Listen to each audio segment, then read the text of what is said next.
people ask me like how I feel about mainstream hip hop. I'm like, wow, like I love the fact that it's like worldwide, man. Because I remember people telling us that this wasn't music, that it wasn't gonna last, that I mean, that it wasn't shit. And it's like now it's like, yo, it's infiltrated, like you said, everything.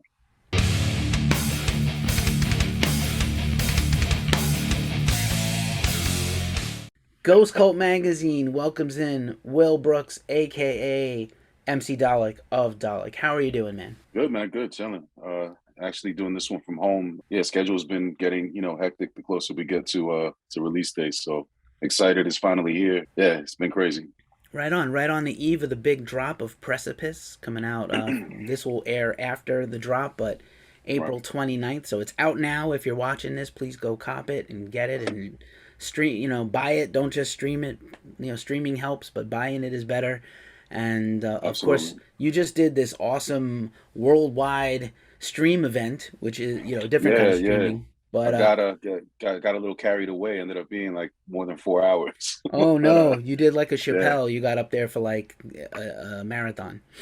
Yeah. I didn't know. The funny thing is, I started doing it without any clue of what I was actually going to play, which is, I don't know. I always find it just invigorating to kind of do it that way because like planning it out is, I mean, it would be the smart thing to do, but I'm just not. I like the walking on the tightrope aspect of not being sure exactly what I was going to do. But once I got into it, the crazy thing, man, is that I had just kind of pulled like all the stuff that I could possibly play, and I don't even think like I'd scratched the surface with 4 hours. It's kind of nuts, like the sheer volume of work that we've done, and it's 20 plus years of work, so I guess it makes sense. But it's yeah, it's a lot of stuff to get through, like when you include the remixes and side projects and all that. But yeah, it was dope, man. Had two of my brothers come through and got to play a lot of joints and have a good time yesterday, so it was fun. That's awesome. And yeah, I was going to say next year will be 25 years since the debut release, which is crazy. And I mean, I'm sure you were, plying your trade long before that and demos and tapes and, jams and freestyles and Yeah. everything. Yeah, it Um, was more than 25 years ago. So I'm from the era of demos that we sent to labels, and what I mean, like going to a studio specifically to record a demo. You know what I mean, like those days. So yeah, man, we it's been a long road, man, but it's been the journey itself has been really rewarding, man. It really has. Like I wouldn't change anything about like what we've done. I mean, I'm extremely proud of the things that me and Octopus created, and the things that me and Manteca continue to do. I mean, it's been dope. that's awesome. And, props to you for just sticking it out and the longevity. It is not easy to make it in music and get to this level or any level.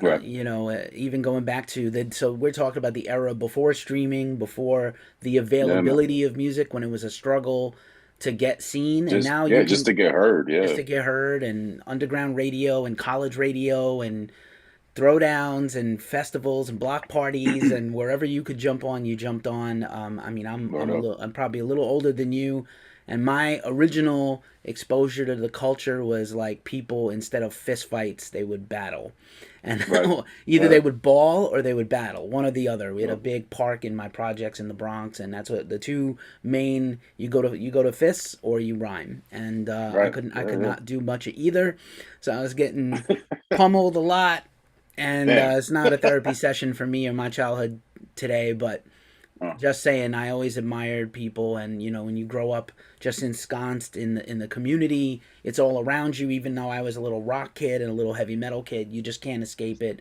no Hip doubt. hop has permeated our whole lives, culture, clothing, fashion, film, you name it. Well, I think especially being from the New York, New Jersey area, like I'm 46, like so I grew up with hip hop. I mean, like that has been around me my entire life. My cousins were DJs, so like I grew up along with it, and it's kind of crazy to see like where it's gone, man. Like it's I got people ask me like how I feel about mainstream hip hop. I'm like, wow, like I love the fact that it's like worldwide, man. Because I remember people telling us that this wasn't music, that it wasn't gonna last, that I mean, that it wasn't shit. And it's like now it's like, yo, it's infiltrated, like you said, everything. You know what I mean? Right. So that's a very hip hop thing of a, yeah, I mean, of the culture itself. It's to kind of be like the ultimate fuck you to everyone, to infiltrate everything. You know what I mean? So Right. I'm proud of it, man. Like, you know, and again, like, you know, the brand of hip hop we make, that's the style that I wanted to create. But to me, like that was what hip hop was about. Like the worst thing you could be in hip hop growing up was a biter. So coming up with your own voice and your own style was what it was all about. You know what I mean? Like just being yourself and like sounding the way that you wanted to sound, you know? Will just helping me out with my segues. That is literally one of the things I constantly say. Is like people don't understand that biting was just not allowed. It was verboten. Word up. If you yourself were like, even when I had bands, if you made a song that sounded like somebody else's song, you would stop or change Yeah. it so it was not resembling. And Yeah. listen, I mean, we all get inspired, right? That's oh, of fair. course. I mean, That's like, yeah, of art. course. Like all of music is based on everything that came before us. I mean, that's the nature of music. That's the way music is built, you know. But the ideal is to, you know, build on the ones that inspired you, but then find your voice and create like your own way of doing it. You know what I mean? Like that's the move. Like that's what it's really about. So yeah, so I mean, like to me, it's like that tenet is like the central tenet of what dialect as a group and as a sound is. You know what I mean? It's like we were just like we wanted to we were inspired by, you know, and My Bloody Valentine, Boogie Down Productions, Velvet Underground, Public Enemy, but we just tried to mold it all into something that we liked. You know what I mean? Like that, and do it a different way. And not to say that, you know, I feel like all music needs to sound like us. That's ridiculous. You know what I mean? Like I enjoy all types of music. It's just this is my voice. This is the way I express myself. You know? Right on. KRS-One is still my favorite Yeah. rapper and MC of all time. To this day, he's still. It's ridiculous how amazing he is. His new album is dope. Yeah, of It's course it nuts, is. man. It's Of course, crazy. he's never made Yeah, like anything weak in his whole life. yeah, Nothing. Not even one yeah, sellout track ever. Even when he had air quotes hits. I mean, you know, they were hits like video music box hits yeah. and Word. rap station and R&B station hits. They were not like, you know, he's got a couple of jams that people might know, but yeah, I've always been a fan. And then yeah, I always felt, I know you always rep My Bloody Valentine, and I always felt like you had like a very punk rock aesthetic about things, Mm. just not just DIY, because everybody's got to be DIY. It's not just a catchism, it's a thing. But I always felt like you were just very independent and independent minded with your art. I think the punk aesthetic is definitely important. It really stems like from Octopus in his childhood, and he kind of instilled that in our group because he grew up like in the whole like, you know, New York hardcore punk underground, that kind of scene. You know, he's the one that introduced me to stuff like the Bad Brains. You know what I mean? And like you can't help but like be influenced by that. It's just it's dope. It's genius. You know what I mean? So yeah, like that definitely is in our DNA, and just like the like definitely the whole like punk is like the whole punk vibe of doing of DIY, of like jumping in the van and just touring and just playing wherever. Like that was us, man, from the jump. You know what I mean? Like we were playing VFW halls, kids' basements, like playing for gas money and sleeping on floors for, you know, that was our existence for a while. You know what I mean? And that really that was, you know, because of Octopus's childhood and growing up in that scene, that, you know, he kind of like transfused that into what we were trying to do with dialect, and just kind of was like, if we want to make this happen, we got to make it happen ourselves. Like no one, you know, especially the fact that we were making like noisy, bugged out, spaced out hip hop, like no one was gonna help us. You know what I mean? Like we were playing shows like where if there was like 20 kids at the VFW hall, by the time like, you know, our first song was halfway through, there'd be like 5 kids left. You know what I mean? Like we were clearing rooms, man. And we used to take pride in that shit, man. Like to be honest with you, when that started changing, like I started bugging out a little. Like I was like, yo, are we fucking up somewhere? Because like, how come we're not clearing the room anymore? We like, why are these people sticking around? So yo, is it loud enough?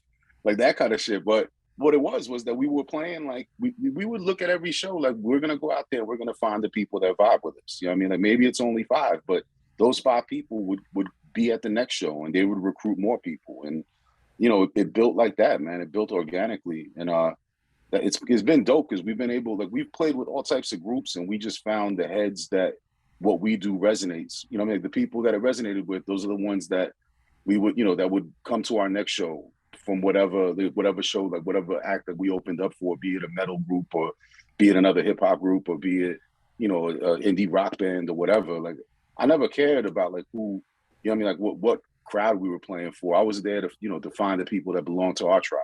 You know what I mean? And like show them what we were doing and keep moving, man. Like that's what it was about. But yeah, man, like that punk aesthetic is definitely deep in this group, man. Right on. And I've gotten to bear witness twice. Saw you guys headline a show, small show that was really intimate and cool with your own tribe there. And then I saw you guys open for Sumac in Brooklyn a while back when Right. I was still living there. And a lot of sludge and doom metal heads in the room, Yeah, but yeah, people were feeling it, man. You guys went on right before them, and it was a sold out room in a very cool space. I seem to recall out in Greenpoint. And yeah. yeah, I can't. I'm forgetting the name of the stage now. I'm gonna embarrass myself. But I Was it love. it wasn't St. Vitus, was it? Or no? No, no, I know you guys have done Vitus. It was like a really Or cool was it room. a It was like an art space with a big tall ceiling, hmm, almost like a place classical musicians would play. Which I have seen right, classical yeah. musicians there. I've seen a few events there, but it was Oh, really right, right. cool. Yeah, I forget the name of the You know the spot, but spot. I I just know can't you're remember talking the about. name. I Yeah, was gonna. it had like a weird like art installation on the Yep, wall behind us. yep. Yeah, It yeah, was like yep. yeah, it was I real. It remember was that. a strange space. That The was dope. stage moved. They could adjust Yeah, it was the bugged out. physical dimensions of Yeah, the stage depending on who was playing. yeah. Especially because those But sumac dudes are like 10 feet tall. So like, yeah, Aaron Turner's way too tall, man. Aaron Like is incredibly tall. we Even yeah, we did that project together, Dual and it's like, yep. yo, man, you make me look way too short, man. Like I know I'm short, you know what I mean, but it's like you accentuate my shortness, man. It's not cool. Like me and him would love to be in more projects together, but aesthetically, I don't know if we can do The photos would be difficult to pull off. You need a yeah, like master. I need to stand on a milk crate, man. It's not cool. There's a picture of me, man, from way back when it was us, ISIS, and Yezu touring Hmm. together. And we had played in I think it was in Germany, but there's a picture of me, Aaron, and Justin Broderick, and it's hilarious because I'm like, y'all motherfuckers is too tall, B. I'm like, y'all Viking ass motherfuckers making my tropical ass look fucking very small, man. Fucking Right on. assholes. That's No, funny. but it's Uh, I love that shit, Justin man. is Like pretty that, yeah. strapping too. He's a Yeah, pretty he's strapping a dude. tall dude, man. Yeah. Word up. He's a tall dude. I saw him perform with Zola Jesus, and she also was like diminutive next to him. Fantastic stuff. Yeah, man. But Yeah. yeah, you've Well, been but honestly, like like you were saying, playing like with Sumac and having like their crowd feel us. The thing is, like, I think that like the only thing you could do as a musician is like be yourself and be honest, man, on stage. Because people they'll feel that. Like you can't like try to like appease to like a different audience or like try to like it's like, oh, tonight it's like this kind of crowd, so I'm gonna sound like this. It's like you do that and people they'll smell that a mile away, man. You know what I mean? Like you got to get up there and do what you do, and people like love it or hate it, they'll respect you for doing what you do. You know what I mean? Like even if they don't feel it, they'll understand that what you're doing is genuine, and that's all you really could do as a musician. And I think like that's like that has worked most often for us is like just being real, and the people that dig us like they'll like I said like it'll resonate with them, and that's all you can do. You know what I mean? Like as an artist, so all you can do is make your statement, and whoever it resonates with, it's going to resonate with. Like you can't force that shit. You can't sit here and try to figure out what people like. Like that's that. I mean, I know there's manufactured pop that is designed that way and sells millions of records, but that's not what I do. yeah, of course, and Obviously, yeah. obviously, by checking my bank account. Oh well, all of us. I think there's a Yeah, fine line between how many artists have been incredibly popular but still like very high-minded artistically, and you could count those artists on two hands. It's really tiny right. historically, but they're out there, and it'd be nice if the money was more equitable. I think of streaming, and I put on my music marketing hat for a second. I had to convince somebody recently, like, why I moved to the West Coast from the East Coast, and I was like, you got to understand what the shark tooth is about, and people don't know what it is out here. Everybody's got the brim that's like suicidal tendencies, which I also love, but I was like, nah, you gotta keep it flexed. But I try to tell people, it was like, streaming is, in terms of popularity and gaining popularity, look, like, you don't want to starve. You should get compensated for the music you make. I do believe that most of the streaming platforms are really awareness engines. They're not really profitable to most artists, because you see even the biggest selling artists get pennies. So obviously Right. it's not geared to that. And unfortunately, I think what happened is that we're not going to fix this problem today, you and I, but I think what happened is the major labels kind of colluded with the big streaming services right away to get their bands out, to get their artists out, and at that point the scales were tipped too far for Yeah. anybody in the underground, whatever your genre. So I just think that's kind of, that's been written already in cement, and it can't really be reversed. I don't think there's Yeah. going to be a legislation that's going to make it more equitable. So you just have to find more ways to make revenue. I do love Bandcamp. I'm hoping, I don't pray much, but I'm praying that they don't change too much with that sale, Yeah. because they were seem really righteous, and I was hopeful that Yeah. more people would follow their good example. They definitely, especially like, during the pandemic, they made a huge difference for a lot of artists, man. I mean, because that like I think you're right. Like I don't think the streaming service, like that dynamic is ever really going to change. I think that the best we can do is to kind of educate people, educate music fans to understand that. Yeah, I listen as a music fan. I understand and I like the ease of having every song ever created in my pocket. I get it. You know what I mean, like it's way better than traveling with like CD books for those of y'all that remember CD books. But you know what I mean? Like I get it, man. It's dope. But the fact that you have to understand that the music that you love that you're hearing, like the people that create it, if we're not being compensated, then we can't really continue doing this like for much longer if we're not actually making some bread. And the best way to do that is to actually buy physical or, buy digital directly from the artist, through pages like Bandcamp and such. Because the streaming thing, like I don't even to be honest with you, like those checks, like I don't like what do I need to check for like 47 cents for? You know what I mean? Like what am I gonna do with that? Like it's more of an insult than anything else. It's like, you know what I mean? Like what I need that for? And like you said, even like the major artists, when you look at how much money they're making, their money's not coming from streaming. You know what I mean? They get like whatever, like Kanye or whatever, get like whatever he gets, like 100 million plays or whatever, and he's not, he's making like fractions of pennies on those plays too. He'll make a substantial check, but when you look at the actual plays, it's like it's crazy. You know what I mean? It's like it's not there is no equity in it. You know what I mean? There really isn't. One of the positive things I can say is maybe Kanye was the smart one making his own streaming Oh, right, platform. with Of the course, yeah, with the player, yeah, no at doubt, his right, at his level financially, he can afford to launch his own right, platform. I know a lot of people are going over as just fans and listeners. I know a lot of people are experimenting with Tidal and yeah, Deezer and things like that. And I feel bad. I love iTunes so much, and iPods, and Apple has never really got it right. And even now with Apple Music, I think Apple TV is way more popular than Apple Music. So I don't yeah, know what their future looks like. But yeah, I just think like we all have to be more industrious, whatever that is, diversify and disrupt. I see a lot of people on Twitch, adopting there, and or just doing whatever it is. I know people during the worst of times used social media to help get the word out better, DJ, promote, stream, hang out, game, give fans something else that's not a yeah, song. I don't know about NFTs. I'm pretty skeptical. I love the yeah. I'm technology. I'm not. not sure about mediocre art being sold for $1 million, and people just Uh, it's like penny stocks, or E-Trade or whatever. I'm gonna date myself, but it's just people trying to like hopefully get rich quick, yeah, I mean, like Bitcoin and things it like really, that. yeah, it really does seem like creating something that you're able to spend Bitcoin on. You know what I mean? Like Right.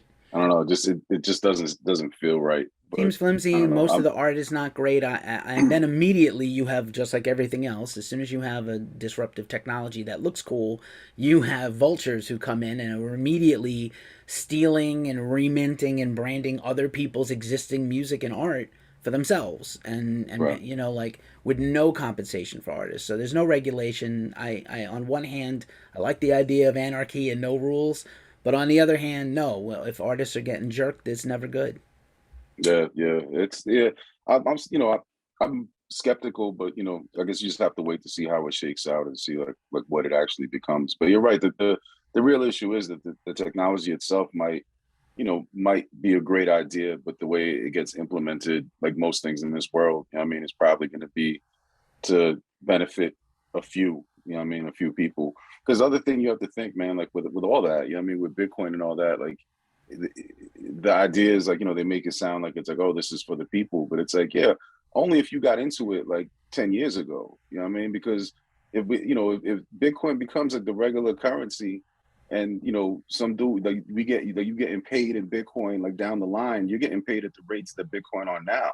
So that it's still going to create like an oligarchy. You know what I mean? Because the Mm, people that got in there early is going to have more of it. You know what I mean? No matter what, and it's going to be worth more for them when they pay pennies on it versus people that are just trying to do regular day-to-day transactions. You know what I mean? So it's not as black and white as as it's not as black and white as people pro or con of the actual thing make it seem to be. It's like everything else in this world is probably very gray. You know what I mean? mm, indeed. Right before we unpack Precipice, because I have so many questions, I'm just out of curiosity. What was like the very first thing you ever heard or saw that made you want to pick up a microphone or write Mm. rhymes? Like, what was it?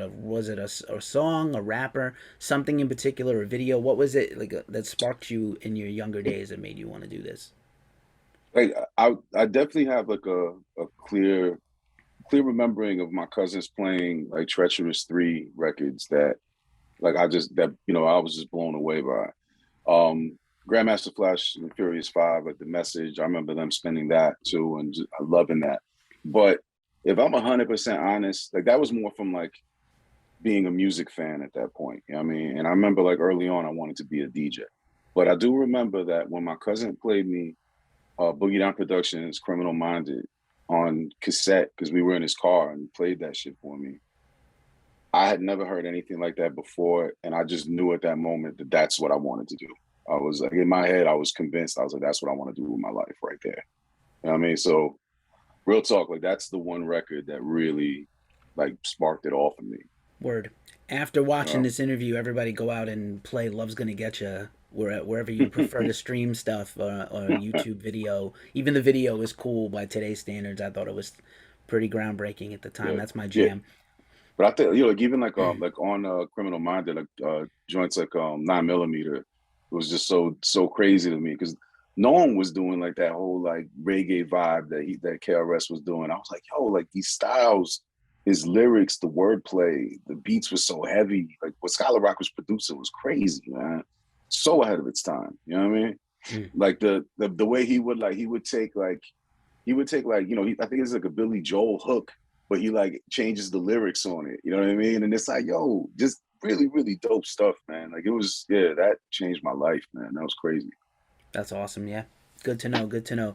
So, taking us all the way up through today, man, you've had actually a pretty prolific career. Like, basically, record, tour. Unfortunately, the last couple of years kiboshed that a little, but you don't Yeah. stop the machine.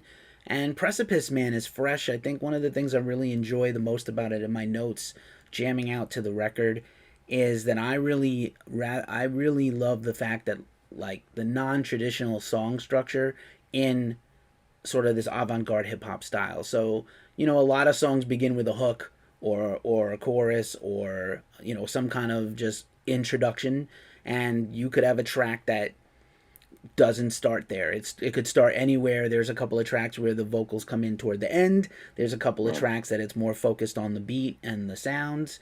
And then there's tracks that just you dominate. And I love that like there's nothing there's it's structured in a way that any structure can work. And I love music like that in general, and I love that this record does that for me.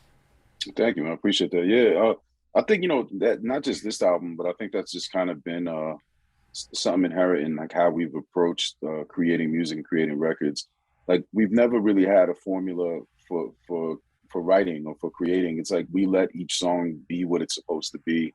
I know that sounds kind of cliche and corny, but we really do. It's like, it from whatever it's like. Even like when people ask me like, how do you write a song? It's like each song is absolutely different. You know what I mean? Like some songs start with it might be like like a simple like bass line drum and like simple sample piece or whatever that sparks the whole composition, and it kind of just grows from there like organically.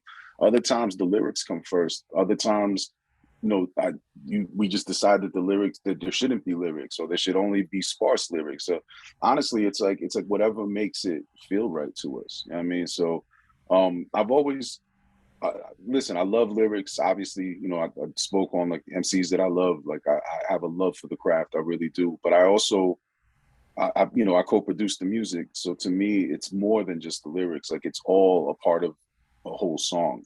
Like I've always, I always like I look at it as a whole. Like the lyrics are a part of it. It's another instrument. Like my voice is another instrument in this song. So sometimes, that instrument doesn't need to be as loud as it is on other songs. Like sometimes it plays more of a background role. Other times it's more in the forefront. But that it's there to serve the higher purpose of a stronger song in that. You know what I mean? Like having the dopest lyrics on the wackest track makes, that's pointless to me. You know what I mean? So I don't want to be the dopest MC on garbage music. You know what I mean? And I don't want my lyrics to be the loudest thing in the mix just because of, my ego. Like, to me, that's dumb. Like I want the lyrics to sit in the right place where the music still has impact and is as impactful as I hear it in my head. And I want the lyrics to be heard as well. It's been a constant struggle throughout my career of trying to figure out that right balance. So sometimes we've gone like more of the MBV route where the vocals are more buried. Um, Lately, we've been trying to work like of a more balanced approach where the lyrics are a little more discernible and audible. But I definitely still want the music to be as impactful as I hear it. You know what I mean? Like I've always the whole like karaoke sounded hip hop thing has always irked me, man. Like I've never liked that, So it's like we always like fight against that. It's like I don't want my vocals to be like the loudest thing in the mix. Just that bothers me. Appreciate it, appreciate it. And then I'm gonna say I got very fortunate, and I hope people do this too. I got sent the lyrics also, so I Nice. got to follow along.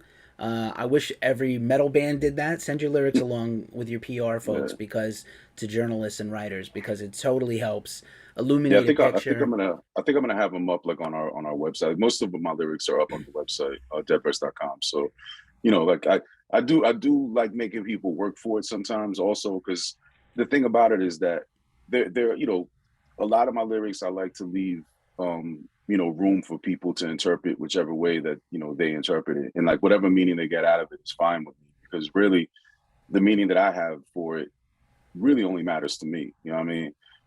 What like however other people interpret it and perceive it, like whatever you get out of it, that's cool. You know what I mean? I like that. Obviously, there's songs on here that the lyrics can only be taken one way, and that's by design as well. You know what I mean? And I kind of those songs I made it so that the vocals are as clear as the words are, so people don't.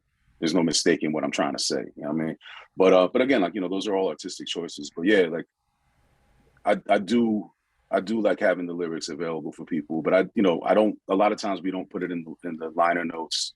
I think this time it might be like in the CD liner notes, but it's not on the vinyl. So we always kind of make it like a little tricky for people, but they're out there. You can't give them everything.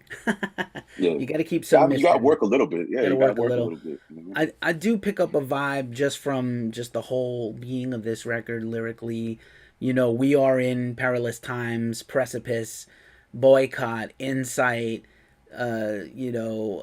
decimation. These things just boil over with emotion, even whether it's a whole gang of verses or just a few. And I like that even though you have a lot of skill as a rhymer, this record seems very measured in your flows, and you're really trying to send these words into the listener. Like it's not just it's not for the sake of being necessarily fast or acrobatic, but like listen, take this in, this is important. Right. And I feel like this album represents this time, because this is a very important time. I know people are just fatigued and overwhelmed by the last couple of years of just garbage in every way, but just at the same time, if Yeah. you Well, shut your eyes and plug your ears, you're just not going to get, and nothing's going to get through it all. So I right. like that And this also, record has a yeah. message. And also, people need to keep in mind that you may be fatigued, but we're just getting started. You know what I mean? So like buckle up for more. I mean, that's what life is. So yeah, there's a lot that we've had to deal with, and I'm sure there'll be more we have to deal with. Yeah, I mean, like this record, I've been told people, I think it's in the one sheet how this record, we started it pre-pandemic. Our idea was to take 2020 to actually work on the album. Obviously, the pandemic had other ideas, so everything kind of got halted. My studio was shut down. I was basically working out of this room I had brought like a some gear here just to be able to work on. And from that, from DJing on Twitch, uh, led to me working on live beats one day, and then like that ended up becoming like the first meditations from the meditation series. So I did that whole series on Bandcamp, and by the time we got back to the studio to work on the album, when I heard what we had, I was just like, nah, man. Like it's like too much had happened. We had been through too much. Like we had experienced so much that I was like, this isn't hitting all the things that I needed to hit, like sonically. Like I remember telling Mike, I was like, yo, it's not sad enough, it's not angry enough, it's not, I mean, like it needs more of that raw emotion. And we kind of, not that we started over from page one, but we took some of the songs got scrapped, some of the other songs got like torn down to like the basic elements and rebuilt. New songs were put into the album that were written during the pandemic. Two just offhand were Lest We Forget and Devotion. Mike Manteca basically brought those in pretty much finished. I think I added like a bass line and maybe like keyboards and or synth or something, and then lyrics on Devotion. But when I heard those, I was like, yeah, I was like, that's what I'm talking about. I was like that. As soon as I heard Lest We Forget, I was like, that's the opener. That's the way the album starts. Because that, to me, that song kind of just captured the sadness, the heaviness of everything that we had been through. And when what is it, Boycott hits, I mean, like just like that release and like those drums hitting, like that's how I felt like being able to work on this record again. You know what I mean? And like that's how I felt like when I, just kind of like getting back to some sort of normalcy and, looking at everything we had been through. That was the anger, that was the angst, the frustration, and we were able to like capture all that. Yeah, man, like it encompasses like everything, not just the pandemic, but like everything that was going on, the police killings, the marches, the isolation, the all of that, man. Like, and to me, like I wanted the album to reflect all that we had been through. Like it couldn't just be like, oh, here's another Dalek record, and like it doesn't have, like we had just been through like two of the most perilous years of my life, probably all our lives, and I'm like, how could we not make sure that the record like tells that story? You know what I mean? So we took time to craft it like that. So between me, Manteca, and Josh Booth, who did a lot of the guitar overdubs, yeah, man, those brothers really came through, and yeah, I'm mad proud of what we created. Nice. Shout out to all three of you on these tracks. And again, I also you hear the anxiety inducing, just the sonic plate of the of everything just hitting you. Shout out to Josh, very underrated and Yep. awesome contributor to your work. And just fantastic stuff. And again, you repeat listens, it really kind of just kind of drills into you everything. Yeah, And and so I I think and we also just having the time to really craft it. Like you said, like the lyrics, like are very like pointed and very, like everything's measured and said for a reason and how it's said. But also, I was able to really go in and like the layering of the vocals and like the ad libs on the tracks and like the backing like effects on the vocals and affected things that we added. Again, like a lot of that you catch more like on repeat listens, but there's just like little things that like, that we really took our time to place there to really enhance the song, man. The songs in general in the album. That I'm really proud and happy that we were able to, we talked about it, but it was like it's really nice to like hear it and see that we actually come, to see it come to fruition was dope. Because a lot of times you have concepts for a record, but by the time it's done, it's not really what you thought it was going to be, and that's okay too sometimes. But this one, like what we set out to do, I feel like we did it.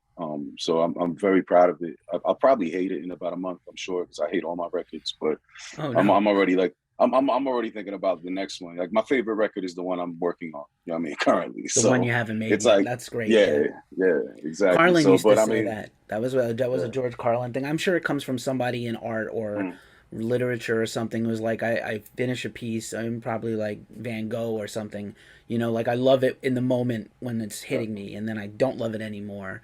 And that's the artist journey, right? Is always the battle of wills with yourself. No.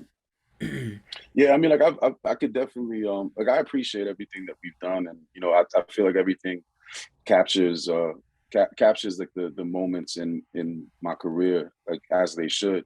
And that's really all I've ever like. I've always been conscious of. I never want to do anything that I'm ever going to be embarrassed by. You know what I mean? Like not it's not that I love everything I've done, and not that everything I've done is perfect. It's far from it. But it captures who I am at those moments, and I'm good with that. You know what I mean? And like the best I could do is just try to do better on the next one. And like that's just the way I keep going. You know what Nice. Of course, I have to ask. You got to work with Adam Jones. You've done your fair I mean? share of Yeah, collabs and guest features and other people working with you, but Adam Jones of Tool is huge, in one of the biggest bands in the world. So how'd you guys connect? yeah. We toured with Tool in 2010.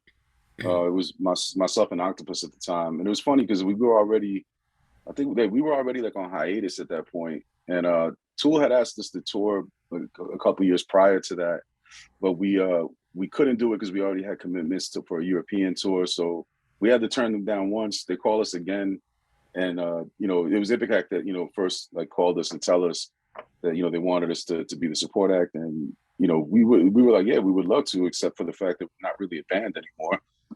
So Octopus was living in Berlin at the time. I was here in Jersey. So I was like, let them know, thank you, but like we're not going to be able to do it.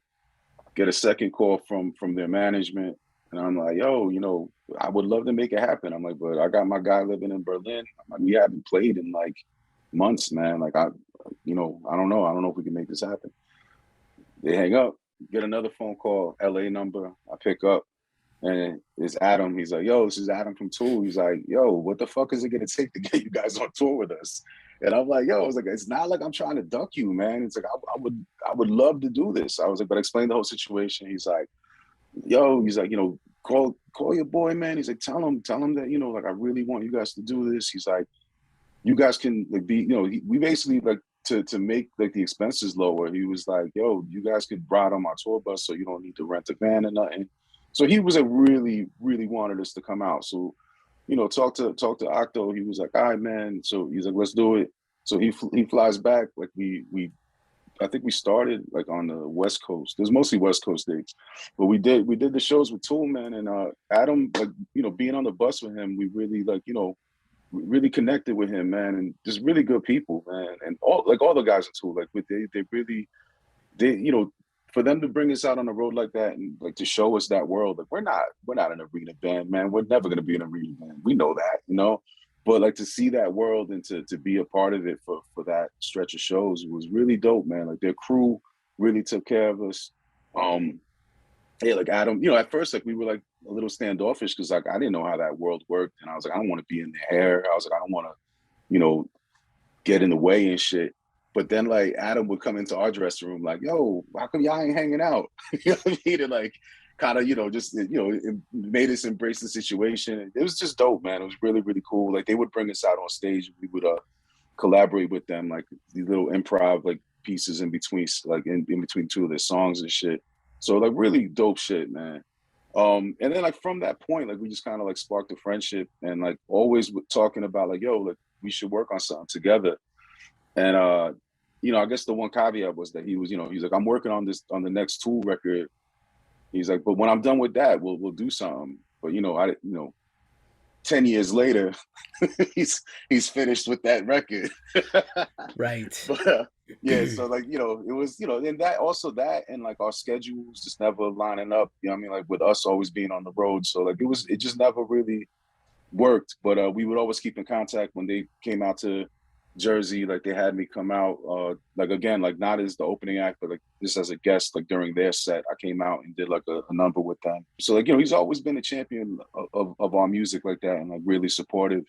And when Precipice came around, like the Heretics Inheritance, the song that he's on, like we there was a version that existed before his contributions that was pretty close to done.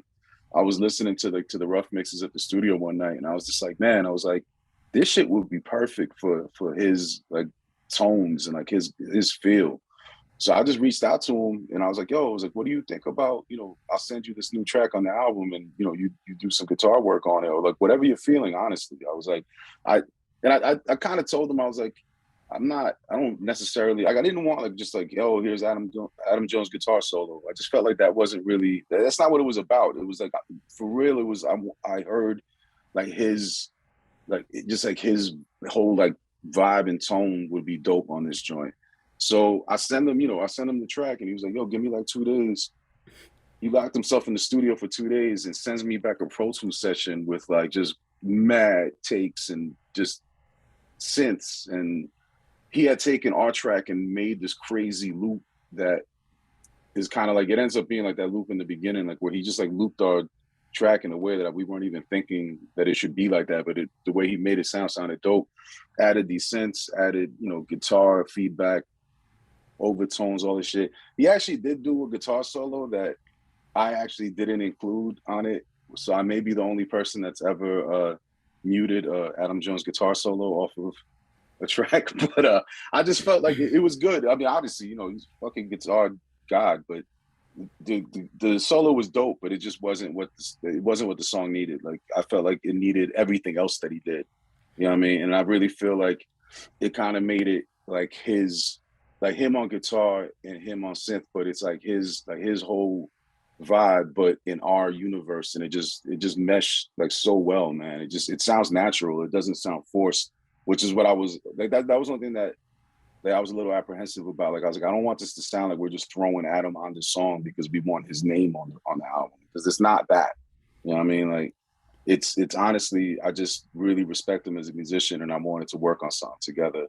And he also made it clear that this doesn't count as the project of me and him working together. So we're gonna have to do that in the future. So, That's but yeah, awesome. man, I love the way it turned out. And even like it's funny, man, like that the Martin Luther King sample that's in like right before the verse drops. That actually came through on his guitar pedal, like from some radio, like frequency radio station coming through the guitar pedal, and as he was recording, and he just happened to capture it, and he was like, "Yo," he's like, "Martin Luther King came through as I was like trying to record the part for you." I was like, "Yo," and when I heard it, I was like, "Yo." I was like, I was waiting for a moment like this because every album I have something that happens that's inexplicable, and I'm like, "Yep," I'm like that just shows me that you were supposed to be on this song, man. Because that's perfect. I'm like, we're using that.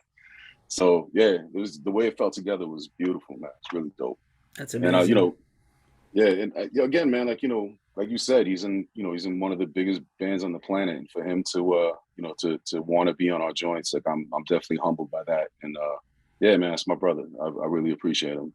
Yeah, that's wonderful, and I'm glad it was born out of a friendship. And you might be the only other band beside PE that has like a Martin Luther King guest feature from the grave, from the great Yeah, beyond, word. via pickups of a guitar. Yeah, man, that's Yeah, amazing. Thank you for sharing that. That's great. And I'm so pleased they took good care of you. Tool fans are notoriously hard to please in a concert setting because oh it's yeah, like Slayer. Certain people only want their band and that's it, yeah, and it's yeah. hard for them. You gotta go in knowing that. You know what I mean? Like we knew that. Like I know that more than whatever it was, like whatever was it, 3/4 of the audience probably hated us, but you know what, like a fourth of a Tool audience is still bigger than one of our shows, so I'll take it. You know what I mean? Like that's cool. Yeah, anybody would Yeah, take it. Word. yeah. And the other funny thing is that like, yo, man, for whatever we are, dialect has never been. We are not good business people, because basically most people would have taken an experience like touring with Tool and like capitalized that on that somehow. We played the shows and then basically like went back on hiatus. So just like, oh yeah, that was cool. All right, take care, guys. Ouch. So yeah, that's us, man. Like we're yeah, Well, your yeah. candor is refreshing, and if you can't, have self awareness, then what's the point anyway? As we wind this down, I want to give you back your evening, and again, this has been amazing to chat with you and hear these stories and get to know sort of the inner workings of the group and this album particularly. But so, what's going on? I know you have touring booked, and Yeah, what's coming up? Obviously, time to make the next record now that you're over this one emotionally, even though it's yeah. just out. Yeah, we have I guess about a month or maybe a month and a half of European and UK dates. We've got like a handful of U.S. states coming up, and then it's kind of I think we also have I think we head back to Europe for like some festivals in like October or something. So there's like there's Europe has really been like where we play the most, just because in all candor, like that's where that's where we get paid. So you kind of have to go like where the people are going to pay you, unfortunately. I mean, but yeah, the U.S. has never been like all that strong for us, but we still got love for the U.S., so we try to play here as much as we can. But it's really gotten difficult this year just with prices, man, because the country is a huge continent, and driving or flights, and when you start doing the math, like it doesn't add up too well here. You know what I mean? But we'll do what we can, man. We'll play as much as we can, and you know, uh, yeah, get back in the studio really and work on more stuff, man. Like, um we tentatively have like I don't know, like it I guess it'll be yeah, I guess it will be a dialect album. Um I've never I've kind of come from the school of Rakim and KRS, where I've never really had guest MCs on my albums. And then lately I was thinking about that, and I was like, man, I was like, there really are like a lot of MCs that I would love to work with. So and it also got sparked because I did a song, my boy Dev One, who we do Iconoclast together, but we worked on this one song that doesn't sound like an Iconoclast track. It sounds like a dialect track, and I was like, man, I'm like, what am I gonna do with this track that has another MC on it? And I was like, why don't I do an album where every track has a different MC on it? So I kind of sent the word out to MCs that I really respect, that I want to work with, and so far the response has been really positive. Not really ready to divulge who the others are going to be. I can give one name, because that song is pretty much wrapped up as a joint with me and More Mother. So I'm hoping that it'll continue. I'll continue getting positive responses from the MCs that I'm hoping to work with, and if I could put that together, that I think that'll be dope, man. I think it'll be ill to have a full dialect record with guests on every track. I think it'll be interesting. That'll be really special. More Mother Rules, by the way. That's Yeah, incredible, yeah. and super excited to hear about that. Wow. And yeah, man, it just the hits keep on coming. Will, man, thank you so much for hanging out with Ghost Cult. Congratulations on Precipice, out now for those watching on Thank you, brother. Ipecac Recordings. Please go support with your dollars, not just your time and your attention, but your dollars. It does matter. It does help. And yeah, man, it's just been educational and amazing to hang with you. Thank you so much. Appreciate you having me, man. Thank you.